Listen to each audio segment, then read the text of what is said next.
Given that he's playing an artifact deck, negate could also be good to get rid of any artifacts he might be playing, although usually you see that in more of a blue build. This is a black and white build. Seems kind of unusual to me. Opponent taps his mana and then decides not to tap his mana. He's going to swing in with everything here.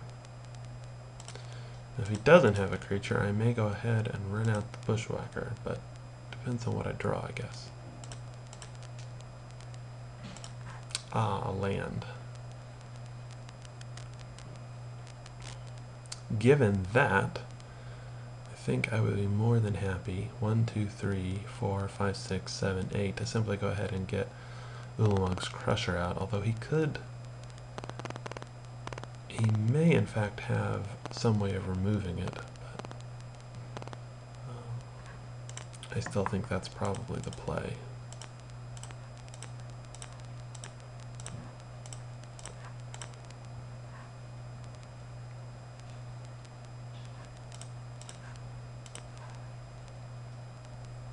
This would be a particular bad time for him to... Let's see what he's doing here. Ah, he's casting Tendrils of Corruption on the Nest Invader to gain himself a couple life.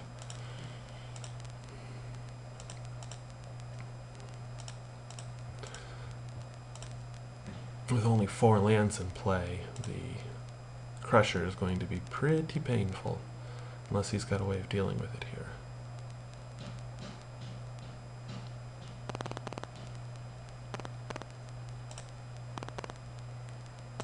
Not sure why he casts a Homunculus there when he could have probably powered out the Core Sanctifiers and been a slightly better result.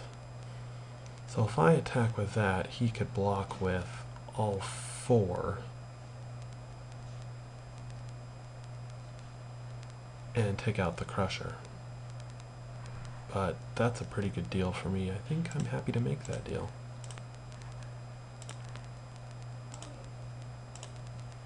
And seeing as how I have to attack, I suppose I don't have much choice in the matter anyway. So he will go ahead and get rid of 2 of his cards.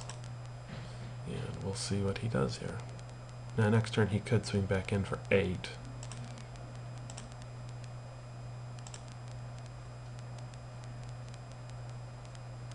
Which is not so good for me. Go ahead and play out those Evolving Wilds and I suppose grab another mountain, although it really is not going to make much of a difference here.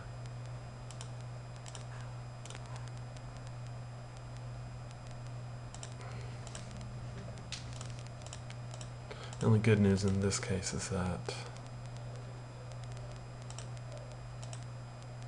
my opponent's probably not going to be able to play anything else out.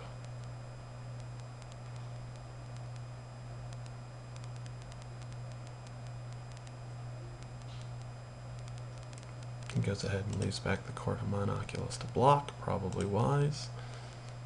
And I drop to 6. Question is, do I want to go ahead and pop the Relic for that 1 extra card? At this juncture, it's probably the right thing to do.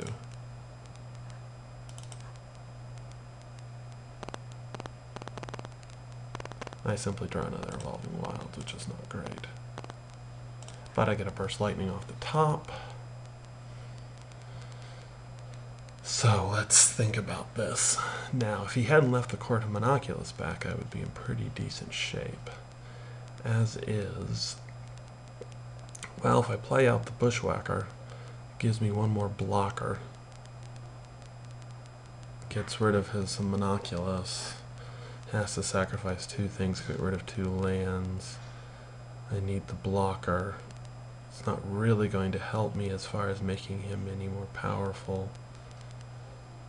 You know, a 9 or an 8 knocks off that guy the same way. So, I think I will just go ahead and attack since I don't have any other choice in the matter. Gets rid of 2 more of his permanents. Sacrifices 2 lands, but that makes sense given where he's at.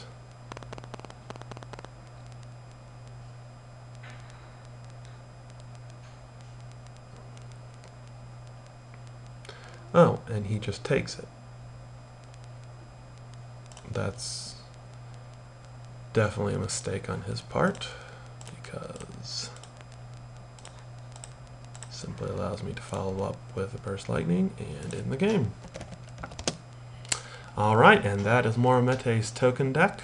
Second round was a little more difficult, but my opponents didn't make the right plays at the right time, and I was able to capitalize it on. So, thanks for watching, and I'll see you next time.